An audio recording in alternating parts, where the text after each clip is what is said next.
O livro ele trata de explicar um pouco sobre a origem do Foro de São Paulo, como é que ele se deu, quais são os grupos que participam e quais as estratégias que eles usam. E no final ele faz um pouco de um apelo para que as pessoas no Brasil se despertem, né, para lutar pela sua pátria, e também as pessoas da América Latina se despertem para lutar, né, pela liberdade da América Latina.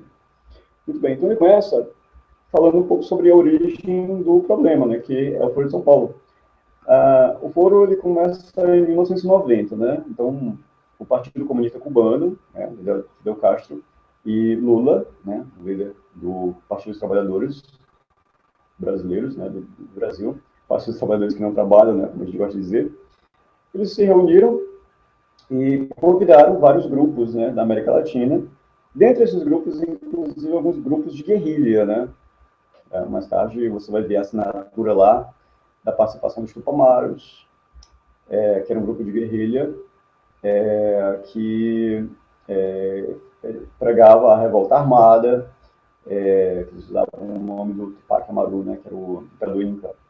E também a FARC, né, que é as Forças Revolucionárias Armadas, né, Forças Armadas Revolucionárias da Colômbia. E eles chamam essa turma toda desses guerreiros, a LN e outros, o Exército da Liberação da Libertação Nacional, o Exército Zapatista, eles chamam esses grupos, né, para fazerem parte do Foro de São Paulo. Então, praticamente, o Foro de São Paulo, as esquerdas da América Latina são compostas de ex-guerrilheiros terroristas da década de 60. Né? Inclusive, aqui no Brasil, né, os partidos de esquerda são compostos por ex-terroristas, né?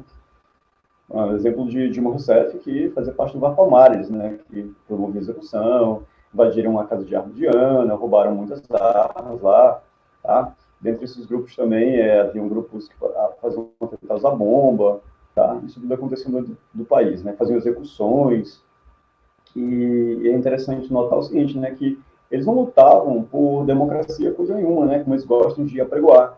Eles lutavam mesmo pela imposição de uma ditadura do proletariado no Brasil, né, na década de 60. Então, é uma parte da história que ela é falsificada, né? Inclusive, a gente vai ver depois no livro eu escrevo sobre isso, que a falsificação da história é um dos aparatos usados, né, pelas esquerdas para poder ludibriar as pessoas, né? Porque quanto mais ignorantes, né, quanto mais idiotas úteis eles tiverem, melhor para eles, né? Vai ser muito mais fácil. Eu conversava esses dias atrás com o professor Alberto Mansuetti, tá? Que ele é boliviano, e ele é um dos fundadores do grupo Cinco Reformas, né? Que é um grupo de liberais da América Latina que estão se reunindo para propor medidas liberais anti-Foro de São Paulo, né? Que é anti as medidas, as leis más, como eu gosto de chamar as leis malas, né? Do Foro de São Paulo, que está impondo na América Latina, né, um regime cada vez mais ditatorial. Então, essas medidas são justamente para apregoar as ideias liberais e para poder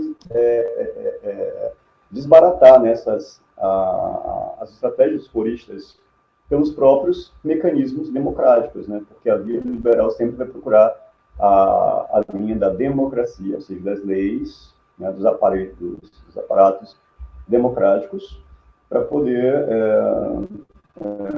disseminar suas ideias e reformar o país como realmente precisa. Então, vai pregar três coisas principais, que é o governo limitado, a propriedade privada e o livre mercado. São as três coisas principais, né, que são os três pilares do liberalismo clássico. Eu conversava com ele, o professor Alberto Mansuetti, e ele me esclareceu algo que até então era um pouco obscuro para mim. Nenhuma universidade da América Latina ela vai falar sobre ideias liberais. Nenhuma vai falar. Se você quiser aprender sobre ideias liberais, você vai ter que estudar a parte que foi o que eu fiz, né? Fui ler outros livros, como Essas Lições, o de Von Mises, A Revolta de Atlas, e outros livros, né, de origem liberal, que vai dar uma certa clareza, né, desses pensamentos e por que essas políticas econômicas de esquerda não funcionam, né? Vamos explicar tudo isso, tá? Tem um parênteses, né, nessa história toda. Tá? Então a gente começou falando no livro sobre a origem do problema. Essa instituição se reuniu em 1990, junta esses partidos de esquerda, né, da América Latina, convidam eles todos, E eles começam a formular uma nova estratégia, né, para dominar toda a América Latina e unificá-la numa única pátria socialista, ou seja, uma única pátria dominada sobre a bandeira vermelha.